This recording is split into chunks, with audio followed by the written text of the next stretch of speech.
नथिया पैसा ले आदी पहले बादी जैसन जेठे दे आदी सोनावा के नथिया पैसा ले आदी चांदी के लवके तो बेटा दे हम रातिया में रोज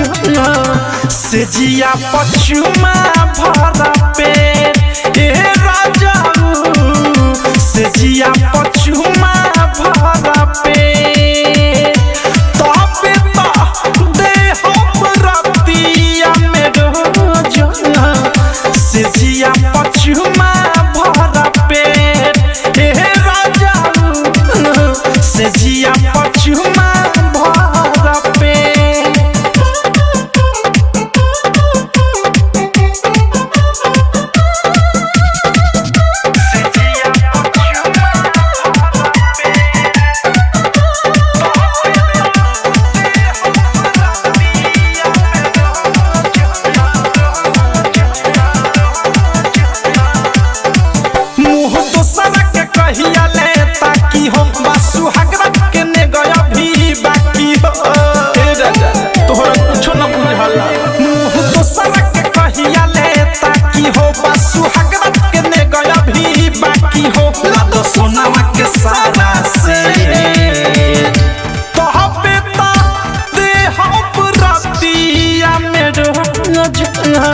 से जिया पछुमा भरा पेट ए राजा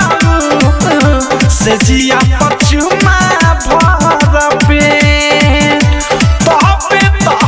दे हम रातिया में रोज से जिया पछुमा भरा पेट ए सैया जी से जिया पछुमा भरा पेट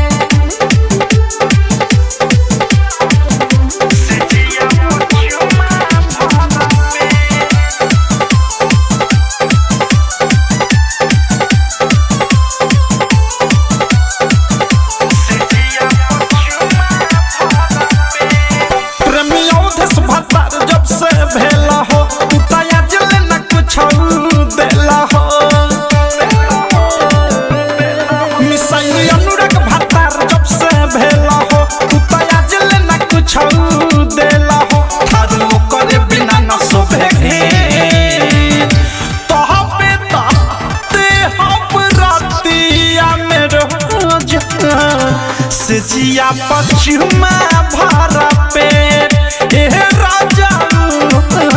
से जिया पछुमा भरा पेट तो बेटा दे हम रातिया में रोज से जिया पछुमा भरा पेट ए सैया जी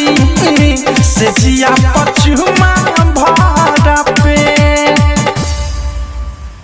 आरसीएम म्यूजिक न्यू ऐप अभी डाउनलोड कीजिए हमारे गूगल प्ले स्टोर से और पाए भोजपुरी लोकगीतों का एक से बढ़कर एक ऑडियो वीडियो सॉन्ग बिल्कुल मुफ्त।